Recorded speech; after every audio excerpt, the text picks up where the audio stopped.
Olá, eu sou Lúpia Raposa e neste vídeo Uma Vida Longa e Feliz vamos refletir sobre essa condição de felicidade tão automaticamente ligada à ideia de longevidade. E vamos ler um trecho do texto de William Irving Thompson, em Gaia, uma teoria do conhecimento, sobre a imprescindível necessidade de usarmos nosso poder de imaginação para a criação da nossa realidade, ao menos de uma realidade que vale a pena ser vivida.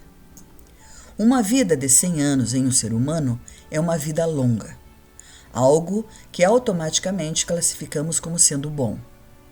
Uma vida longa e feliz é uma frase recorrente quando desejamos nos referir a uma existência bem aproveitada por alguém do nosso conhecimento, até mesmo da nossa família. E geralmente acontece no momento em que a vida, assim louvada, se acaba e se entrega à fatalidade da morte. Então, seguem-se a frase clichê, um sentimento de conforto e acomodação, porque subentende-se o transcurso de uma existência plena, completa em si, e que por essa razão não precisa ter seu término lamentado, bastando uma lágrima discreta em homenagem à despedida ao morto, que se torne ilustre pelo simples fato de haver existido por 100 anos. Mas a ideia implícita aqui nada tem a ver com o contar incansável dos segundos, minutos e horas de cada um dos dias que se transformaram nos 100 anos daquele ser que respirou, se moveu, consumiu e praticou a totalidade das funções fisiológicas aos seres vivos. Uma longa e feliz vida tem necessariamente que carregar uma carga significativa de experiências enfrentadas e assumidas pelo ser que partiu. Assim, se entende uma vida plena, e é fácil chegar-se ao consenso de que, sendo a vida humana como ela é, uma vida plena é praticamente tudo o que se pode verdadeiramente desejar.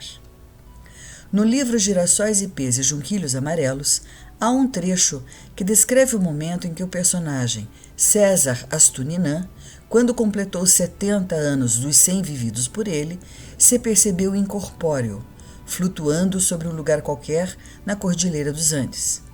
Era a produção de uma rica experiência mística que mergulhou a mente de César na inconsciência e o levou à entrada da caverna em que habitávamos, Mao, o Puma e eu. O texto, em Girassóis, Ipês e Junquilhos Amarelos, diz assim: Com espanto, César Ninan percebeu que estava voando, mesmo sem suas asas, e percebeu também que podia enxergar tudo perfeitamente, mesmo estando com os olhos bem fechados. E César tinha certeza de ter-os fechados. Um conhecimento muito antigo e profundo dizia a César que, apesar das circunstâncias que aconselhavam duvidar da verdade e da veracidade de tudo o que estava experimentando, nada poderia ser mais real. Via, lá embaixo, a sombra do seu corpo espichado, tal qual trapo esfiapado, balouçando ao vento frio dos Andes. Via as rochas, a vegetação rala e seca, açoitada pelo ar gelado e impiedoso, os caminhos cheios de pedras das águas que desceriam através do vale quando o calor degelasse parte das neves eternas, e via as passagens tortuosas, assombradas por sombras infinitas entre as gretas das montanhas. Todavia, ali ainda baixas, mas que cresceriam na medida em que se embrenhassem cada vez mais para o centro do continente até atingirem as alturas assustadoras e fantásticas dos picos incontáveis da imensa cordilheira. César pairou com leveza nas alturas, reconhecendo o lugar, percebendo os movimentos, escolhendo o que fazer a seguir, imperturbável na sua condição de espírito invisível.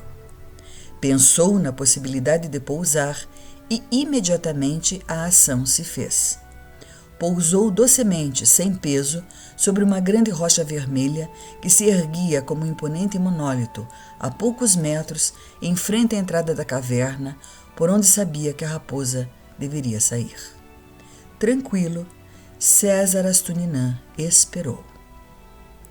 Lupe, a raposa, abriu os olhos, ergueu a cabeça, empinou as orelhas imediatamente alerta ao som quase imperceptível de um galho seco sendo esmagado, vindo do lado de fora da caverna. Com cuidado e absoluto silêncio, Lupe esgueirou-se em direção à entrada da rocha e se imobilizou, percebendo os passos macios de seu amigo Mao, o puma, subindo a trilha. Os sentidos aguçadíssimos da raposa revelaram que Mao chegava bem. Vinha solitário e calmo, com a respiração compassada. Com certeza, havia encontrado água, comida e o descanso necessário à longa jornada.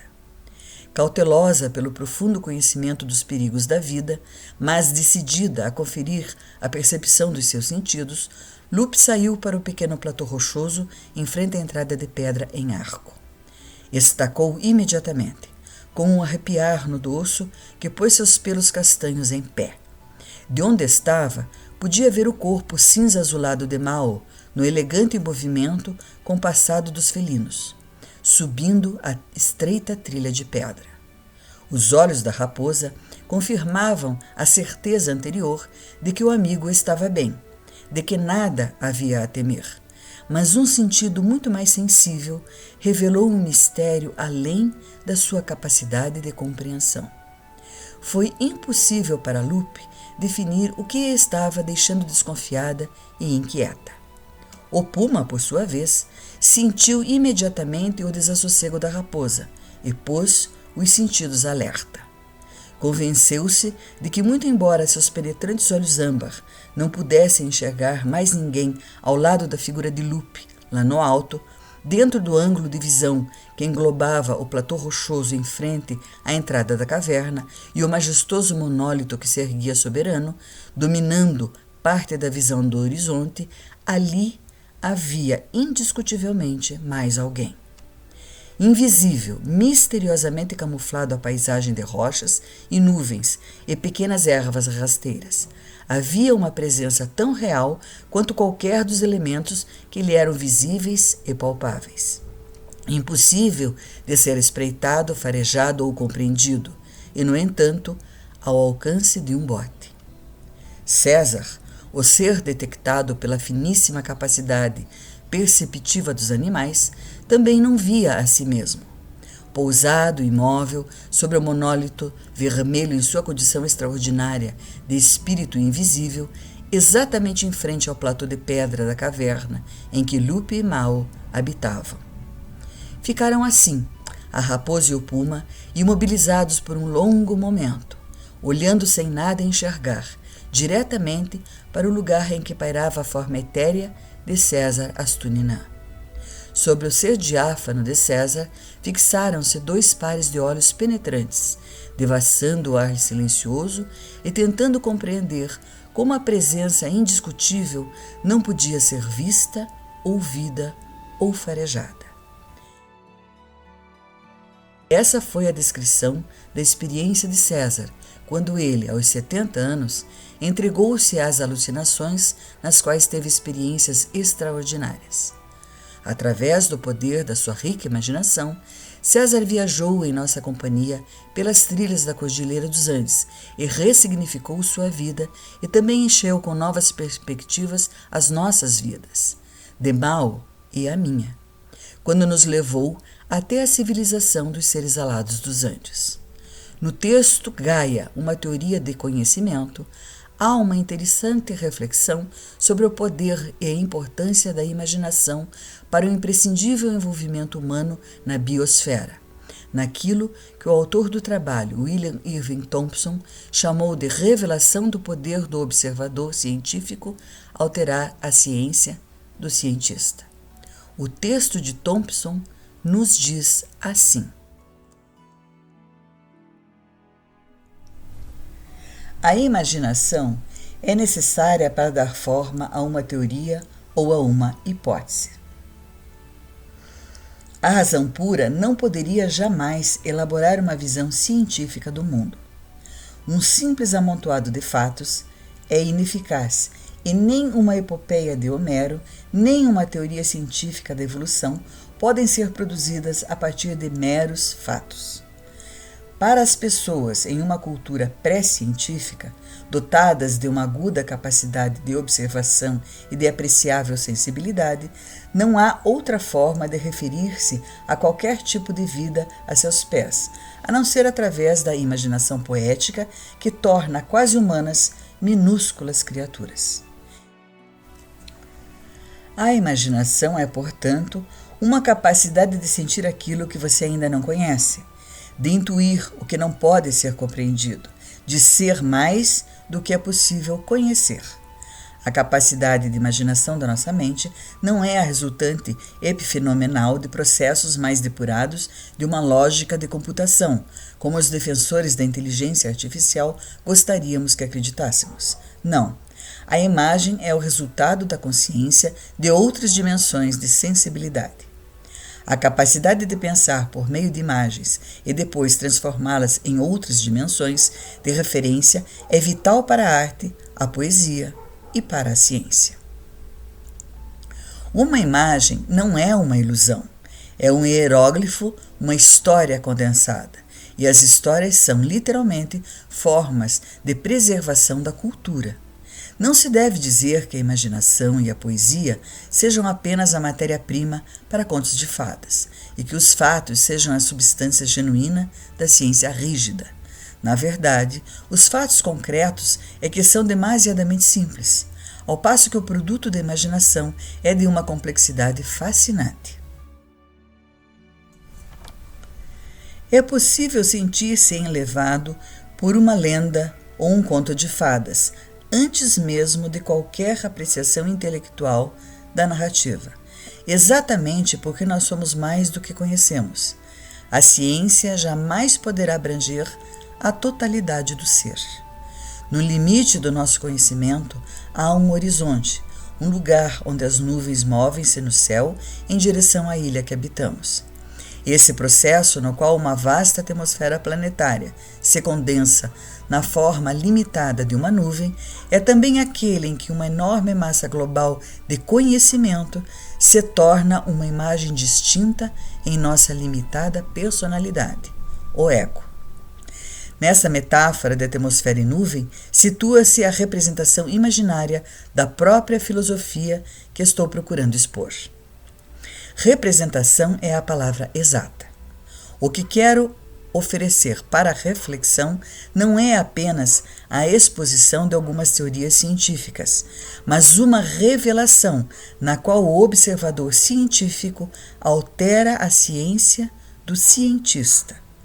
O autor literário, o poeta, torna-se possuído pela ciência e propicia ao cientista uma visão refletida do seu trabalho. Nessa imagem, o cientista vê transformadas as suas ideias.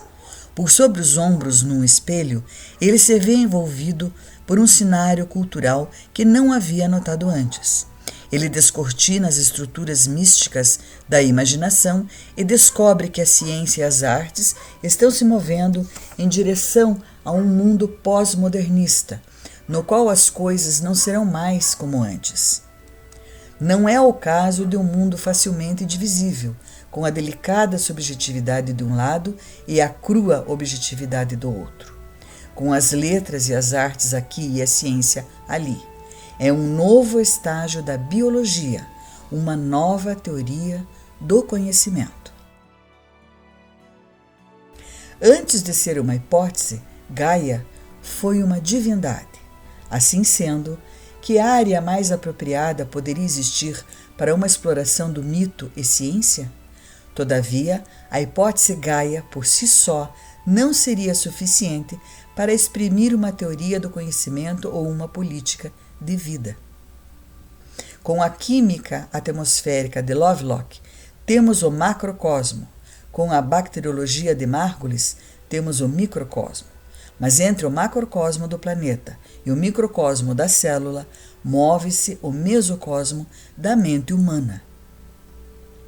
É aqui, na biologia cognitiva, que o conhecimento se torna verdadeiramente a organização da vida que enseja o mundo.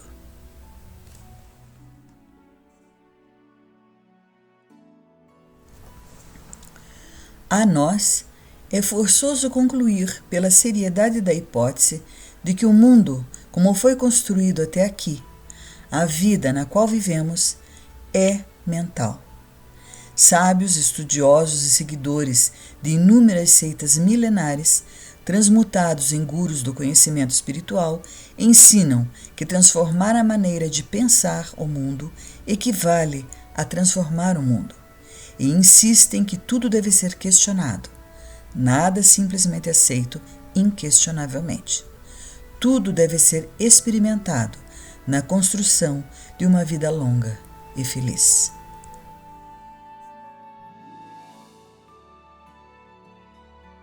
Muito obrigada a todos que nos acompanharam até aqui. Até o nosso próximo vídeo.